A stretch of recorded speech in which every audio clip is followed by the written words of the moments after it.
आपने भगवान शिव की 12 ज्योतिर्लिंग के बारे में तो सुना ही होगा, लेकिन क्या आपको 12 ज्योतिर्लिंग की स्टोरी मतलब कथा और इनका प्राकट्य कैसे और क्यों हुआ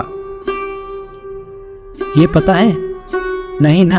तो आज हम इस वीडियो के माध्यम से यही जानेंगे। वीडियो को अंत तक सुने।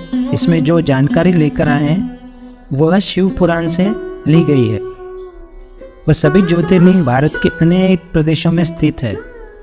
पुराणों में इन सभी ज्योतिर्लिंगों की महात्म्य तथा कैसे प्रकट हुई इसका वर्णन मिलता है। तो आज हम शिव पुराण के अंदर की कथा सुनते हैं। शिव पुराण के रुद्र संहिता में सोमनाथ को सर्वप्रथम ज्योतिर्लिंग माना गया है। गुजरात राज्य के सौराष्ट्र में स्थित है। सोमनाथ ज्योतिर्लिंग की स्थापना से संबंधित कथा कुछ इस प्रकार है कि प्रजापति दक्ष ने अपनी 27 कन्याओं का विवाह चंद्रमा के साथ किया था। दक्ष कन्याएं चंद्रमा को अपने पति स्वरूप में पाकर बड़ी ही खुश थी, परंतु चंद्रमा उन 27 बहनों में से सबसे अधिक प्रेम रोहिणी से करते थे। इस बात से बाकी सभी स्त्रियां दुखी रहने लगी और अपने पिता प्रजापति दक्ष की शरण में चली गई थी। अपनी पुत्रियों की व्यथा और चंद्रमा के दुर्व्यवहार को सुनकर प्रजापति दक्ष भी बहुत दुखी हो गए थे।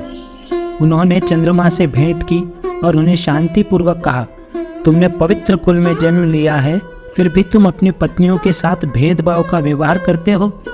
तुम्हारे आश्रम में रहने वाली जितनी भी स्त्रियां हैं उनके प्रति तुम्हारे मन में प्रेम कम और अधिक, ऐसा व्यवहार क्यों? अब तक जो व्यवहार किया है वह ठीक नहीं है। अब आगे फिर ऐसा दुर्व्यवहार तुम्हें नहीं करना चाहिए। इस प्रकार प्रजापति दक्ष ने अपने दामाद चंद्रमा को वो प्रेम पूर्वक समझाया, यह सोचकर कि अब चंद्रमा ऐसा नहीं करेंगे। उसके बाद प्रजापति दक्ष वापस चले गए।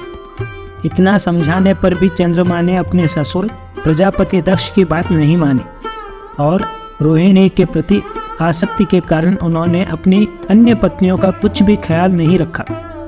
दोबारा यही समाचार प्राप्त कर प्रजापति दक्ष बड़े ही दुख हुए। प्रजापति दक्ष ने चंद्रमा से उचित बर्ताव करने की प्रार्थना की, परंतु बार बार आग्रह करने पर भी चंद्रमा ने प्रजापति दक्ष की बात नहीं मानी। न मानने पर प्रजापति दक्ष ने चंद्रमा को श्राप दे दिया, मेरे आग्रह करने पर भी तुमने मेरी अवज्ञा की है, इसलिए तुम्हें रोग हो जाए। शिव द्वारा श्राप देने के साथ ही क्षण भर में चंद्रमा क्षय रोग से ग्रसित हो गए। उनके क्षीण होते ही सर्वत्र हाहाकार मच गया।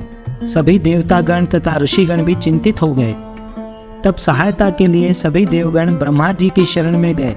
ब्रह्मा जी ने उनसे कहा, जो घटना हो गई है उसे तो भुगतना ही है, क्योंकि दक्ष के निश्चय को पलटा नहीं जा सकता, परंतु एक उत्तम उपाय है।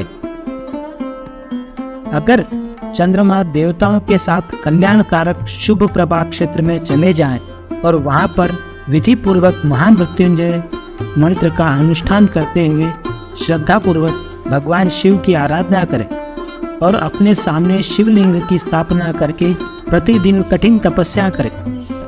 जब इनकी आराधना और तपस्या से भगवान भोलेनाथ प्रसन्न हो जाएंगे तो वे इन्हें रोग मुक्त कर देंगे।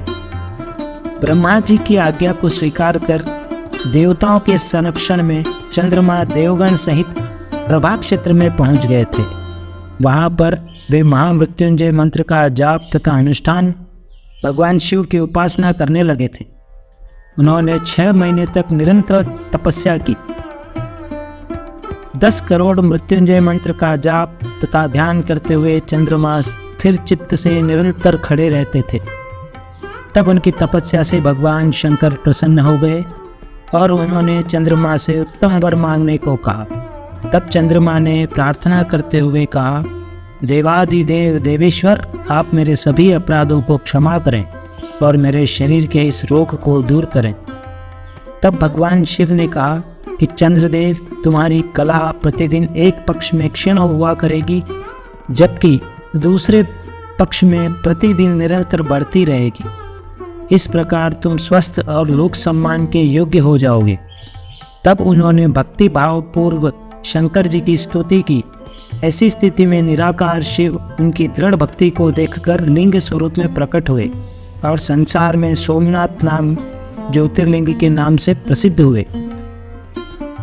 दोस्तों, वहीं पर सभी देवताओं ने सोमनाथ कुंड की स्थापना की, जिसमें भगवान शिव और ब्रह्मा जी का सदा निवास माना जाता है। अब चलते हैं दूसरी ज्योतिर्लिंग की ओर। ये कहाँ है, इसकी कथा क्या है? यह ज्योतिर्लिंग दक्षिण भारत के तेलंगाना राज्य में श्रीशैलम नामक स्थान पर स्थित है। शिव पुराण के रुद्र संहिता में ज्योतिर्लिंग का उल्लेख मिलता है। इस ज्योतिर्लिंग की कथा इस प्रकार है कि एक बार भगवान शिव माता पार्वती के पुत्र कार्तिकेय तथा गणेश जी, इन दोनों में किसका विवाह पहले होगा, इस बात को लेकर आपस में कलह करने लगे। इसके निवारण हेतु दोनों माता पिता के पास पहुँचे। तब भगवान शिव पार्वती जी ने उनसे कहा कि तुम दोनों में से जो कोई भी इस पृथ्वी की परिक्रमा करके पहले यहाँ आएगा, उसी का विवाह पहले होगा। शर्त सुनते ही कार्तिकेय जी पृथ्वी की परिक्रमा करने के लिए दौड़ पड़े, परंतु श्री गणेश जी और उनका वाहन चूहा भला इतनी शीघ्रता से परिक्रमा कैसे कर सकते थे? भगवान गणेश जी शरीर से जरूर भारी हैं, किंतु बुद्धि के सागर हैं। उन्होंने कुछ सोच विचार किया और अपने माता पिता से एक आसन पर बैठने का आग्रह किया। फिर गणेश जी ने उनकी 7 बार परिक्रमा की। इस प्रकार गणेश जी माता पिता की परिक्रमा करके पृथ्वी की परिक्रमा से प्राप्त होने वाले फल की प्राप्ति के अधिकारी बन गए। उनकी चतुर बुद्धि को देखकर शिव और पार्वती दोनों बहुत प्रसन्न हुए और उन्होंने गणेश जी का विवाह भी कर दिया। जब कार्तिकेय संपूर्ण पृथ्वी की परिक्रमा कर कर वापस आए तो यह दृश्य देखकर बड़े ही दुखी हुए और फिर उन्होंने अपने माता पिता के चरण छूकर वहां से चले गए। माता पिता से अलग होकर कार्तिकेय क्रौंच पर्वत पर जाकर रहने लगे। भगवान शिव और पार्वती जी ने अपने पुत्र कार्तिकेय को बहुत समझाया। समझा बुझाकर बुलाने हेतु देव ऋषि नारद को क्रौंच पर्वत पर भी भेजा। तब देव ऋषि नारद ने बहुत प्रकार से कार्तिकेय को मनाने का प्रयास भी किया, किंतु कार्तिकेय वापस नहीं आए। उसके कुछ समय बाद कोमल हृदय माता पार्वती पुत्र स्नेह में व्याकुल हो उठी थी। वे भगवान शिव जी को लेकर क्रौंच पर्वत पर पहुंच गए। इस स्वामी कार्तिकेय को क्रौंच पर्वत पर अपने माता पिता के आगमन की सूचना मिल गई और वे वहां से 12 कोस अर्थात 36 किलोमीटर दूर चले गए। कार्तिकेय के चले जाने पर भगवान शिव उस क्रौंच पर्वत पर ज्योतिर्लिंग के रूप में प्रकट हो गए। तभी से वे मल्लिकार्जुन ज्योतिर्लिंग के नाम से प्रसिद्ध हुए। मल्लिका माता पार्वती का नाम है, जबकि अर्जुन भगवान शंकर को कहा जाता है। इस प्रकार सम्मिलित रूप से मल्लिकार्जुन नाम का ज्योतिर्लिंग जगत में प्रसिद्ध हुआ। दोस्तों, सिर्फ यही एकमात्र मंदिर है जहां माता सती के शरीर के अवशेष गिरे थे, इसीलिए यह स्थान ज्योतिर्लिंग भी है और शक्तिपीठ भी है। अब चलते हैं तीसरी ज्योतिर्लिंग की ओर। ये कहाँ है, इसकी कथा क्या है, सुनते हैं, आइए। इस ज्योतिर्लिंग का वर्णन शिव पुराण के कोटि रुद्र संहिता के 16वें अध्याय में सूत जी महाराज द्वारा किया गया है। कथा के अनुसार अवंती नगरी, जिसे हम सभी आज उज्जैन नगरी के नाम से भी जानते हैं, वहाँ पर वेदप्रिय नामक ब्राह्मण रहा करते थे। वे अपने घर में अग्नि की स्थापना कर प्रतिदिन हवन किया करते थे और प्रतिदिन पार्थिव लिंग का निर्माण कर शास्त्रोक्त विधि से उसकी पूजा किया करते थे। उस ब्राह्मण के 4 पुत्र थे, जिनके नाम थे देवप्रिय, प्रियमेधा, संस्कृत और सुवत्र। वे सभी तेजस्वी तथा माता पिता के सद्गुणों के अनुरूप थे। दोस्तों, उन दिनों में रत्नमाला पर्वत पर दूषण नामक एक राक्षस ने भगवान ब्रह्मा से अजय का वरदान प्राप्त किया था। सबको सताने के बाद अंत में उस असुर ने भारी सेना लेकर अवंती नगरी के उन पवित्र और कर्मनिष्ठ ब्राह्मण पर हमला कर दिया। उस असुर की आज्ञा से 4 भयानक राक्षस चारों दिशाओं में प्रकट हो गए। उनके भयंकर उपद्रव से भी शिवजी पर विश्वास करने वाले वे 4 ब्राह्मण भयभीत नहीं हुए। उसके बाद वे चारों ब्राह्मण भगवान शिव की पूजन करने लगे। सेना के साथ राक्षस ध्यानमग्न उन चारों भाइयों के पास पहुंच गया और उन चारों को पूजा करते देख उन्हें युद्ध के लिए ललकारते हुए बोला कि इन चारों को बांधकर मार डालो।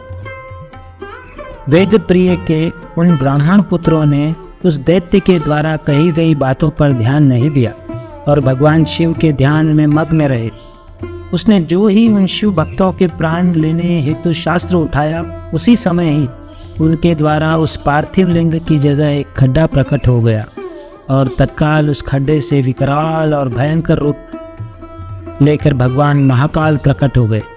दुष्टों का विनाश करने वाले तथा सज्जन पुरुषों के कल्याण करता भगवान शिव महाकाल के रूप में इस पृथ्वी पर विख्यात हुए और उन्होंने दैत्यों से कहा कि तुम जैसे असुरों का विनाश करने के लिए ही मैं महाकाल के रूप में यहाँ प्रकट हुआ हूँ।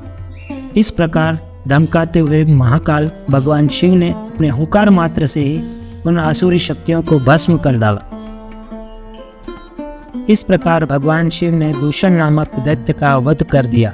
उन शिव भक्त ब्राह्मणों पर अति प्रसन्न भगवान शंकर ने उन्हें आश्वस्त करते हुए कहा कि मैं महाकाल महेश्वर तुम लोगों पर प्रसन्न हूँ, तुम लोग मुझसे वर मांगो। तब उन ब्राह्मणों ने कहा, भगवान शिव आप हमें मोक्ष प्रदान करें और सभी के कल्याण तथा रक्षा करने के लिए हमेशा हमेशा के लिए यहीं विराजमान रहे। भगवान शंकर ने उन ब्राह्मणों को मोक्ष प्रदान कर अपने भक्तों की सुरक्षा के लिए उस खड्डे में स्थित हो गए। ऐसे भगवान शिव इस पृथ्वी पर महाकाल के नाम से प्रसिद्ध हुए। अब चलते हैं चौथी ज्योतिर्लिंग कि ये कहाँ है, इसकी कथा क्या है। यह ज्योतिर्लिंग मध्य प्रदेश के शिवपुरी नामक स्थान पर स्थित है। ओंकारेश्वर और अमलेश्वर की पूजा की जाती है। दोस्तों, शिव पुराण के रुद्र संहिता के 18वें अध्याय में इसका वर्णन मिलता है। एक बार मुनि नारद जी घूमते हुए गिरिराज विंध्याचल पर्वत पर पहुंच गए थे। विंध्याचल पर्वत ने बड़े आदर सम्मान के साथ उनका स्वागत किया। कहा कि मैं सर्वगुण संपन्न हूँ, मेरे पास हर प्रकार की संपदा है, किसी वस्तु की कमी नहीं है। इस प्रकार के भाव को मन में लिए विंध्याचल नारद जी के समक्ष खड़ा हो गया। अहंकार नाशक श्री नारद जी विंध्याचल के अभिमान से भरी हुई बातें सुनकर लंबी सांस खींचते हुए चुपचाप खड़े रहे। यह देख विंध्याचल पर्वत ने पूछा, आपको मेरे पास कौन सी कमी दिखाई दी? आपने किस कमी को देखकर लंबी सांस खींची है? नारद जी ने विंध्याचल पर्वत को बताया कि तुम्हारे पास सब कुछ है, किंतु सुमेरु पर्वत तुम से बहुत ऊंचा है। उस पर्वत के शिखरों का विभाग देवताओं के लोकों तक पहुंचा हुआ है। मुझे लगता है कि तुम्हारे शिखर के भाग वहां तक कभी नहीं पहुंच पाएंगे। यह कहकर नारद जी वहां से चले गए। नारद जी की बात सुनकर विंध्याचल पर्वत दुखी होकर मन ही मन शोक करने लगा। फिर उसने भगवान शिव की आराधना करने का निश्चय किया। जहाँ पर साक्षात ओंकार विद्यमान है, उस स्थान पर पहुंचकर उसने प्रसन्नता और प्रेम पूर्वक शिव की पार्थिव मूर्ति बनाई और 6 महीने तक लगातार उसका पूजन किया। उसकी कठोर तपस्या को देखकर भगवान शिव ने प्रसन्न होकर विंध्याचल को अपने दिव्य रूप में दर्शन कराए और उससे बोले, हे विंध्याचल पर्वत, मैं तुम पर बहुत प्रसन्न हूँ। मैं अपने भक्तों को उनका वर प्रदान करता हूँ, इसलिए तुम भी कोई वरदान मांगो। यदि आप मुझ पर प्रसन्न हैं तो मुझे वह अभिष्ट बुद्धि प्रदान करें जो अपने कार्यों को सिद्ध करने वाले हो। विंध्याचल पर्वत की यह याचना को पूरा करते हुए भगवान शिव ने कहा कि पर्वतराज, मैं तुम्हें वह उत्तम वरदान प्रदान करता हूँ। तुम जिस प्रकार का काम करना चाहो वैसा कर सकते हो। भगवान शिव ने विंध्याचल पर्वत को उत्तम वर दे दिया। उसी समय कुछ देवगण तथा ऋषिगण भी वहां आ गए। उन्होंने भी भगवान शंकर जी की विधिवत पूजा की और उनकी स्तुति करने के बाद उनसे कहा, प्रभु आप हमेशा हमेशा के लिए यहाँ स्थिर होकर निवास करें। देवताओं की बात से भगवान शिव को बड़ी प्रसन्नता हुई। लोक कल्याण करने वाले भगवान शिव ने उन ऋषि मुनियों तथा देवताओं की बात को प्रसन्नता पूर्वक स्वीकार कर वहां स्थित एक ही ओंकार लिंग 2 स्वरूपों में विभक्त हो गया। वहां पर सदाशिव विद्यमान हुए, उन्हें ओंकार नाम से जाना जाता है। इसी प्रकार पार्थिव मूर्ति में जो ज्योति प्रतिष्ठित हुई थी वह परमेश्वर लिंग के नाम से विख्यात हुई। परमेश्वर लिंग को कमलेश्वर भी कहा जाता है। इस प्रकार भक्तजनों को अभिष्ट फल प्रदान करने वाले ओंकारेश्वर क्यों कि ये ज्योतिर्लिंग जगत में प्रसिद्ध हुए। अब चलते हैं 5वीं ज्योतिर्लिंग। ये कहाँ है, इसकी कथा क्या है, सुनते हैं, आइए।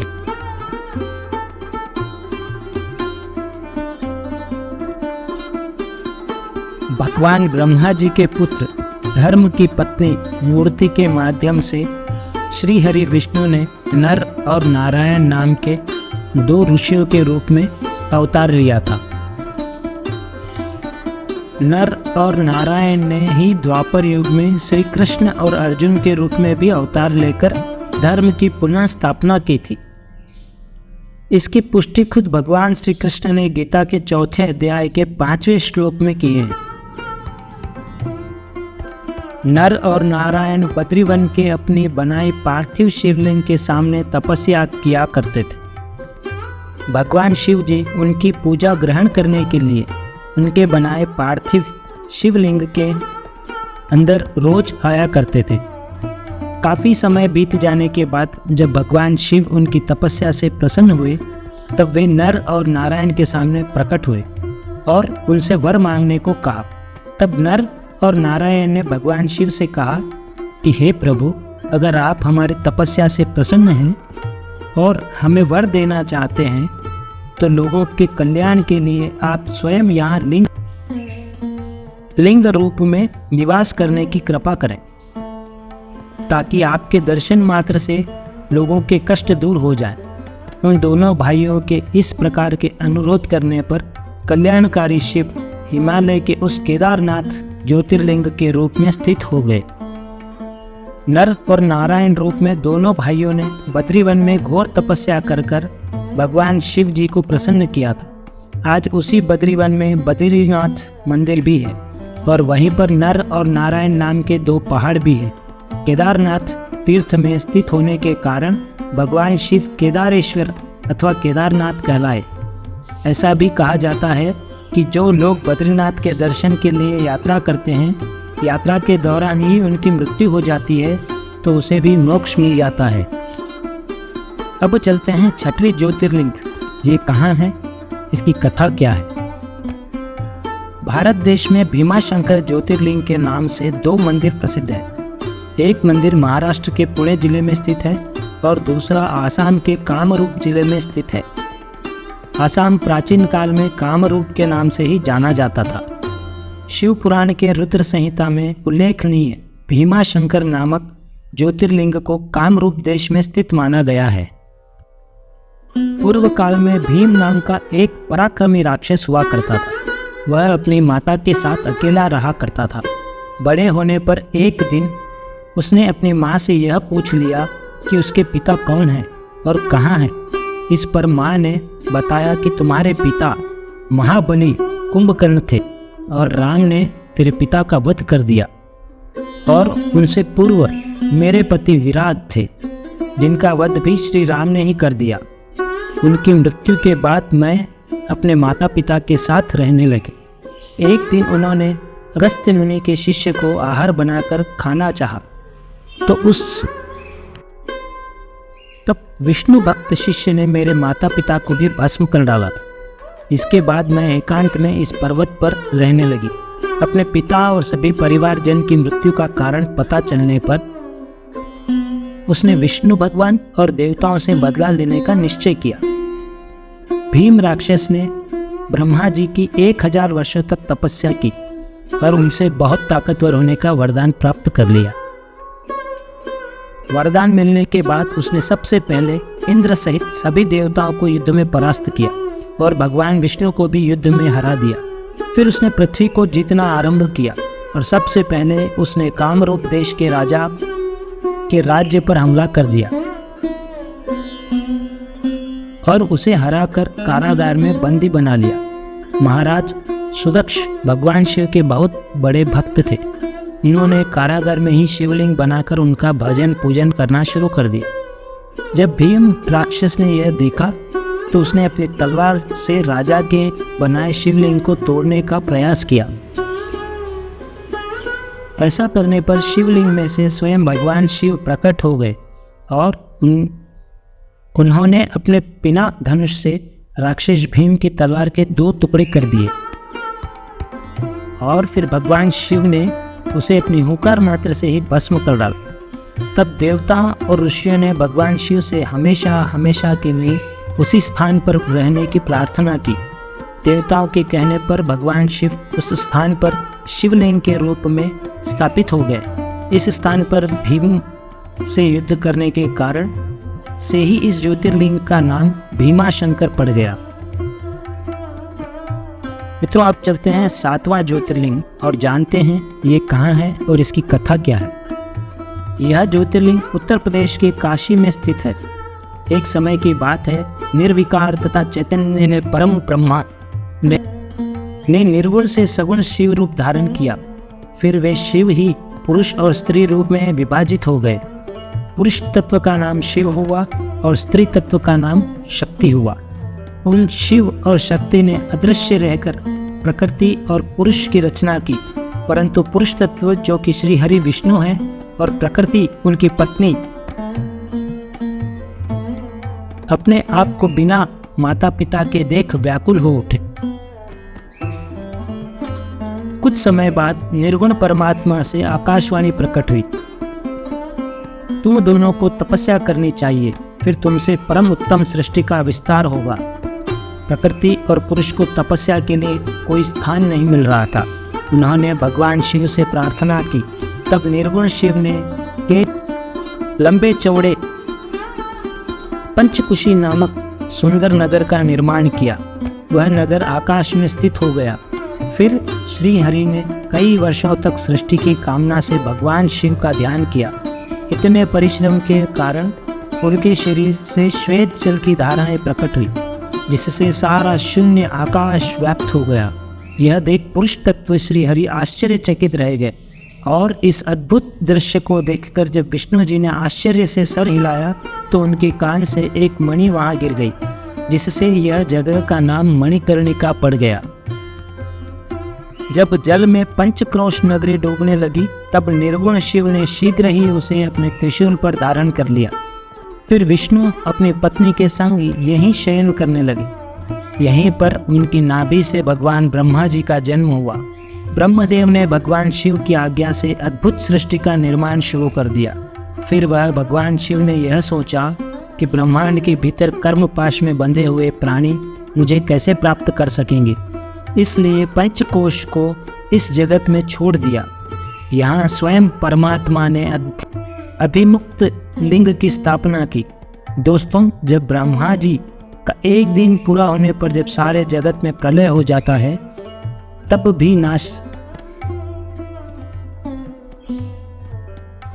भी काशी नगरी का नाश नहीं होता है। प्रलय काल में शिवजी उसे अपने त्रिशूल में धारण कर लेते हैं। तो इस प्रकार हुआ विश्वेश्वर ज्योतिर्लिंग का जन्म। दोस्तों, अब चलते हैं 8वां ज्योतिर्लिंग और जानते हैं ये कहाँ है और इसकी कथा क्या है। दोस्तों, त्र्यंबकेश्वर महादेव मंदिर नासिक के त्र्यंबक नामक स्थान में ब्रह्मगिरी पर्वत के पास स्थित है। एक बार अनेक वर्षों तक यहाँ वर्षा नहीं हुई थी। तब सभी मनुष्य और प्राणी यहाँ से पलायन करने लगे। इस समस्या के समाधान के लिए महर्षि गौतम जी ने 6 महीने तक तप करके वरुण देव को प्रसन्न किया था। वरुण देव जी ने महर्षि गौतम जी को एक खड्डा खोदने के लिए कहा। वरुण देव ने उस खड्डे को दिव्य जल से भर दिया। इस दिव्य जल के कारण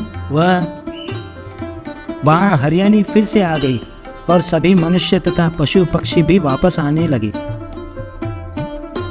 इस प्रकार महर्षि गौतम जी की बड़ी प्रशंसा हुई। ऐसे ही एक दिन उस खड्डे में गौतम ऋषि के शिष्य जल लेने के लिए गए तथा अन्य ऋषियों की पत्नियां भी वहां आ गई और वे भी पहले जल लेने का हठ करने लगी। गुरु माता अहिल्या ने सबको समझाया कि यह नन्हा सा बालक पहले से ही यहाँ उपस्थित था, तो इन्हें पहले जल लेने दिया जाए। परंतु इस बात से नाराज अन्य मुनि पत्नियों को लगा कि माँ अहिल्या अपने शिष्यों का पक्ष ले रही है। इस दिव्य जल की व्यवस्था इनके पति महर्षि गौतम जी ने जो कराई है। यही बात मुनि पत्नियों ने अपने पतियों को बढ़ा चढ़ाकर बताई। इस बात पर नाराज उन ऋषि मुनियों ने गौतम ऋषि से बदला लेने के लिए भगवान गणेश जी की पूजा आरंभ की। गणेश जी प्रकट होने पर उन ऋषियों ने गौतम ऋषि को अपमानित करने के लिए भगवान से सहायता करने के लिए कहा। यह बात सुनकर भगवान श्री गणेश जी ने अनुरोध पूर्वक से इस पर भगवान श्री गणेश जी ने अनुरोध पूर्वक कहा कि ऐसे मुनि के साथ द्वेष रखना उचित व्यवहार नहीं है, जिसने अपने तप से इस प्रदेश में जल की व्यवस्था करा के सभी को जीवन दान दिया है। परंतु मुनियों के हट करने से गणेश भगवान जी ने उनका आग्रह मान लिया।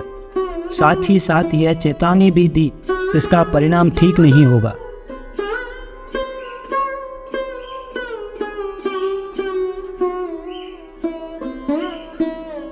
इन दुष्टों ने ही तुम्हारे साथ छल किया है। तुम गंगा की तरह पवित्र हो, इन पापियों का कभी उद्धार नहीं होगा।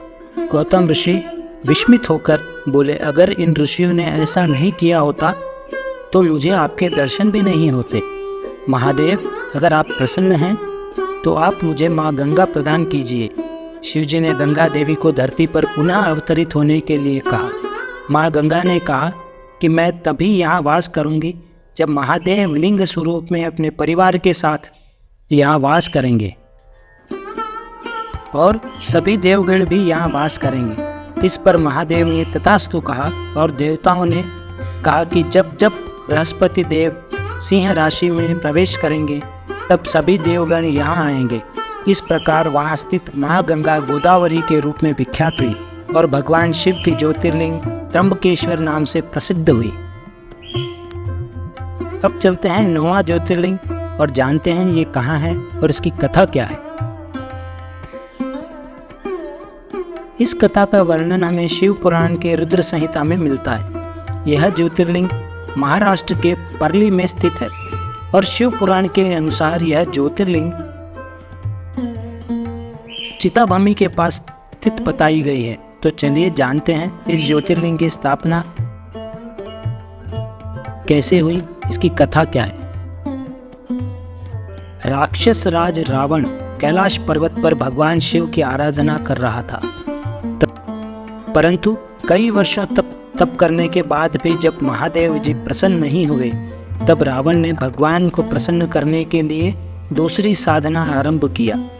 परंतु इस तप से भी जब महादेव प्रसन्न नहीं हुए, तब जाकर रावण ने एक एक करके अपने मस्तक की आहुति देनी शुरू कर दी। ऐसा करते हुए उसने अपने कुल 9 सर की बलि दे दी। परंतु जब रावण अपना 10वां सर यानी आखिरी सर काटने जा रहा था, तब महादेव उसके सामने प्रकट हुए। भगवान शिव ने उसके सभी मस्तकों को पूर्वत निरोप करके उसे उत्तम वर मांगने को कहा। रावण ने भगवान से सबसे बलशाली होने का वर मांगा। भक्तवत्सल भगवान शिव ने उसे उसकी इच्छा अनुसार बल प्रदान किया। रावण नतमस्तक होकर भगवान शिव के सामने खड़ा हुआ और कहने लगा कि आप मेरे साथ लंका चलिए। रावण के ऐसा कहने पर भगवान शिव बड़े संकट में पड़ गए और अनमन से होकर बोले, तुम मेरे इस लिंग को लंका ले जाओ, परंतु याद रखना, अगर तुमने इसे कहीं भी भूमि पर रखा तो यह लिंग सदा के लिए वहीं सुस्थिर हो जाएगा। रावण बड़ा ही प्रसन्न हुआ और उस शिवलिंग को लेकर लंका की ओर चल पड़ा। परंतु भगवान शिव की माया से रावण को मूत्रोत्सर्ग की इच्छा हुई। रावण बड़ा ही सामर्थ्यशाली था, परंतु मूत्र के वेग को वह रोक न सका। अचानक उसी समय एक ग्वाला वहां से गुजर रहा था कि तभी रावण ने उससे प्रार्थना पूर्वक शिवलिंग को पकड़ने के लिए कहा। वह ग्वाला शिवलिंग के भार से अत्यंत पीड़ित हो चुका था और फिर थक कर उसने शिवलिंग को भूमि पर रख दिया। फिर तो शिवलिंग सदा के लिए वहीं स्थित हो गई। रावण भी भगवान शिव की लीला को समझ गया और फिर भगवान की स्तुति करने लगा। देवगण भगवान का साक्षात दर्शन करने के लिए आ गए। सभी ने विधिवत शिवलिंग का पूजन किया और उसका नाम वैद्यनाथ ज्योतिर्लिंग रखा। रावण जब प्रसन्न मन से लंका चला गया, तब सभी देवता यह सोचने लगे कि भगवान शिव के दिए वरदान से न जाने यह राक्षस क्या करेगा। देवतागण ने नारद जी को रावण के पास भेजा। नारद जी लंका गए और उन्होंने रावण को सुझाव दिया कि तुम एक बार कैलाश पर्वत उठाकर देखो, तब पता लगेगा कि शिव जी ने जो वरदान दिया है वो कहाँ तक सफल हुआ है। रावण को यह बात जच गई और उसने जाकर कैलाश को उठा दिया, जिससे क्रोधित होकर महादेव ने श्राप दिया कि अपनी शक्ति पर घमंड करने वाला दुष्ट रावण तेरा अंत करने वाला पुरुष शीघ्र ही अवतरित होगा। दोस्तों, अब चलते हैं 10वें ज्योतिर्लिंग और जानते हैं ये कहाँ है और इसकी कथा क्या है। यह कथा शिव पुराण के रुद्र संहिता में ही वर्णित है। यह 10वीं मुख्य ज्योतिर्लिंग है। चलिए जानते हैं इस कथा के बारे में। दारुका नामक राक्षसी अपने पति दारू के साथ एक वन में रहा करती थी। दारुका माँ पार्वती के दिए हुए वरदान के कारण इस वन को कहीं भी अपने साथ लेकर जा सकती थी। उसने अपने पति के साथ मिलकर पूरे जंगल में उत्पात मचा रखा था, जिससे परेशान होकर लोगों ने महर्षि की शरण में जाकर उन्हें अपना दुख सुनाया। महर्षि ने शरणागतियों की रक्षा के लिए राक्षसों को यह श्राप दिया कि अगर पृथ्वी लोक पर हिंसा करेंगे या यज्ञ को विध्वंस करेंगे तो उसी क्षण नष्ट हो जाओगे। जब यह खबर देवलोक में बैठे देवताओं को मिली तो उन्होंने राक्षसों पर आक्रमण कर दिया। सभी राक्षस इस असमंजस में पड़ गए कि अगर वह पृथ्वी पर युद्ध करेंगे तो उसी क्षण नष्ट हो जाएंगे और अगर नहीं करेंगे तो युद्ध परास्त हो जाएंगे। इस स्थिति में दारुका उस वन को उड़ाकर समुद्र के बीच ले गई। राक्षस लोग समुद्र के बीच निर्भय रूप से रहने लगे। एक बार मनुष्य से भरी बहुत सी नाव उधर से जा रही थी। राक्षसों ने सभी मनुष्यों को बंदी बना लिया। उनमें सुप्रिय नामक एक शिव भक्त भी था। उसने कारागार में रहकर भी भगवान शिव की पूजन नहीं छोड़ा, साथ ही अपने कई साथियों को भी शिव पूजा करना सिखा दिया। इस प्रकार सुप्रिय और उसके साथी प्रतिदिन शिव पूजा करने लगे। जब दारुक राक्षस को इस कार्य का पता चला तो उसने सुप्रिय को धमकाया और उसे मारने के लिए दौड़ा। सुप्रिय ने भगवान शिव की प्रार्थना की। अपने भक्त की पुकार सुनकर भोलेनाथ एक ही क्षण में प्रकट हो गए और सभी प्रधान राक्षस को नष्ट कर दिया। यह देख दारुक अपनी पत्नी के पास भागा। भगवान शिव ने यह वरदान भी दिया कि आज से इस वन में चारों वर्ण और अपने धर्म का पालन कर सकते हैं। तमोगुणी राक्षसों का इसमें कोई स्थान नहीं है। भगवान शिव का यह वचन सुनकर दारुका अत्यंत भयभीत हो गई। शिव जी के क्रोध से बचने के लिए दारुका ने माँ पार्वती की स्तुति की और उनसे यह वर मांगा कि माँ मेरे वंश की रक्षा कीजिए। माँ पार्वती ने उसे आश्वासन दिया और भोलेनाथ से कहा कि हे नाथ, आपका वचन तो सत्य ही है, परंतु यह राक्षस पत्नियां जिन पुत्रों को जन्म देगी वे सब इस वन में रह सकते हैं, ऐसी मेरी इच्छा है। तब भगवान शिव जी ने कहा, तथास्तु, मैं अपने भक्तों का पालन करने के लिए प्रसन्नतापूर्वक इस वन में लिंग रूप में रहूँगा। इस प्रकार उस ज्योतिर्लिंग के रूप में भगवान शिव नागेश्वर कहलाए। दोस्तों, यह थी भगवान नागेश्वर का प्रादुर्भाव की कथा। अब चलते हैं 11वां ज्योतिर्लिंग और जानते हैं ये कहाँ है और इसकी कथा क्या है। यह कथा उस समय की है जब राक्षस राज रावण माता सीता का हरण कर उन्हें अपने राज्य लंका ले गया था और सीता माता की खोज में निकले भगवान श्री राम अपनी वानर सेना सहित दक्षिण के समुद्र तट पर पहुंचे थे। यह ज्योतिर्लिंग दक्षिण भारत में तमिलनाडु में रामेश्वर नामक स्थान पर स्थित है। दोस्तों, जब बाबा भोलेनाथ के भक्त भगवान श्री राम अपनी सेना सहित समुद्र तट पर पहुंचे तब उन्होंने देखा कि लंका नगरी समुद्र के उस पार है। इस प्रकार उनके सामने समुद्र को पार करने की विकट समस्या उत्पन्न हो गई और विचार करने लगे कि कैसे इस समस्या का हल निकाला जाए और कैसे युद्ध में रावण को हराया जाए। भगवान राम जो प्रतिदिन बाबा भोलेनाथ की पूजा करते थे, इस समस्या के कारणवश वह पूजा करना भूल गए। तभी उन्हें प्यास लगने लगी और उन्होंने जल मंगाया। वानर राज मीठा जल ले आए। भगवान राम जल ग्रहण करने ही जा रहे थे कि तभी उन्हें स्मरण हुआ कि उन्होंने अपने आराध्य की पूजा ही नहीं की है। फिर स्वयं भगवान राम ने अपने हाथों से पार्थिव शिवलिंग बनाई और शिव जी की पूजा अर्चना शुरू कर दी। उन्होंने भगवान शिव से कहा कि हे देवादिदेव महादेव, आपके सहयोग के बिना मेरे कार्य की सिद्धि अत्यंत ही कठिन है। रावण भी आपका भक्त है, वह अजय आपसे मिले वरदान के कारण वह सदा गर्व से भरा रहता है। आप अपने दास पर कृपा करें। भगवान शिव उसी समय उनके सामने प्रकट हुए और वरदान मांगने के लिए कहा। भगवान राम ने कहा कि आप मेरी जीत सुनिश्चित कीजिए प्रभु, और सदा के लिए यहाँ लोक कल्याण के लिए वास करें। भगवान शिव ने उन्हें उत्तम वर दिया और वहाँ सदा के लिए रामेश्वरम के रूप में स्थित हो गए। तब से यह ज्योतिर्लिंग रामेश्वर नाम से प्रसिद्ध हुई। अब चलते हैं 12वां ज्योतिर्लिंग और जानते हैं ये कहाँ है और इसकी कथा क्या है। यह ज्योतिर्लिंग शिव पुराण के अनुसार 12वीं यानी अंतिम ज्योतिर्लिंग है। इस कथा का वर्णन रुद्र संहिता में मिलता है और वह कुछ इस प्रकार है कि दक्षिण दिशा में देवगिरी पर्वत के निकट सुधर्मा नामक एक ब्राह्मण अपनी प्रिय पत्नी सुदेहा के साथ रहा करता था। ऐसे तो दोनों बड़े ही सुखी थे, परंतु उनके कोई संतान नहीं थी, जिसके कारण उन्हें अपने पड़ोसियों के कड़वे शब्द सुनने पड़ते थे। एक दिन सुदेहा अत्यंत दुखी होकर वह अपने पति से आकर बोली, नाथ, सृष्टि का यही नियम है कि जो भी वंश इस पृथ्वी पर चल रहा है उसे आगे बढ़ाने का दायित्व संतान के हाथों में होता है, और मैं तो संतान के सुख से वंचित हूँ। कृपा करके अपने वंश को नष्ट होने से बचाइए। अतः आप मेरी बहन भूष्मा से विवाह कर लीजिए। सुधर्मा ने इनकार करते हुए कहा कि इस विवाह से सबसे ज़्यादा दुख खुद तुम्हें ही होगा, परंतु अपने हट से सुदेहा ने भूष्मा का विवाह सुधर्मा से करवा ही दिया।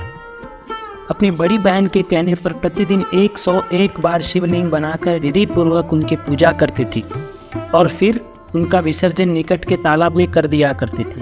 भगवान शिव की कृपा से भूष्मा के गुणवान पुत्र हुआ। भूष्मा का सम्मान बढ़ने लगा और सुदेहा के मन में अपनी बहन के प्रति ईर्ष्या उत्पन्न होने लगी। समय आने पर उस पुत्र का विवाह हो गया। पुत्र वधू के घर आ जाने से सुदेहा के मन में और ईर्ष्या बढ़ गई। एक रात सुदेहा ने सोते हुए पुत्र को मार डाला और उसके अंग को काटकर उसी तालाब में डाल दिया जहाँ प्रतिदिन शिवलिंग का विसर्जन किया जाता था। सुबह उठकर सुधर्मा और भूष्मा पूजा में लग गए और पुत्रवधे में जब पति के बिस्तर पर खून देखा तो वह रोने लगी और उसने सबको यह बात बताई, परंतु नित्य कर्मों में विलीन पति पत्नी विचलित नहीं हुए, जबकि सुदेहा दिखावे के लिए जोर जोर से रोने लगी। पूजा के पश्चात भूष्मा पार्थिव लिंग का विसर्जन करने के लिए उसी तालाब पर गई। तब उसने अपने पुत्र को वहां खड़ा देखा। वह जानती थी यह सब भगवान की ही लीला है। उसे ना ही हर्ष हुआ न ही दुख। फिर एक ज्योति उसके सामने प्रकट हुई। उसमें से भगवान शिव प्रकट हुए। उन्होंने भूष्मा को सुदेहा का अपराध बताया और उसे मृत्यु दंड देने के लिए वहां से प्रस्थान करने लगे, परंतु भूष्मा ने उन्हें अपनी बहन को क्षमा कर देने के लिए कहा। इस बात को सुनकर भगवान शिव बहुत प्रसन्न हुए और भूष्मा से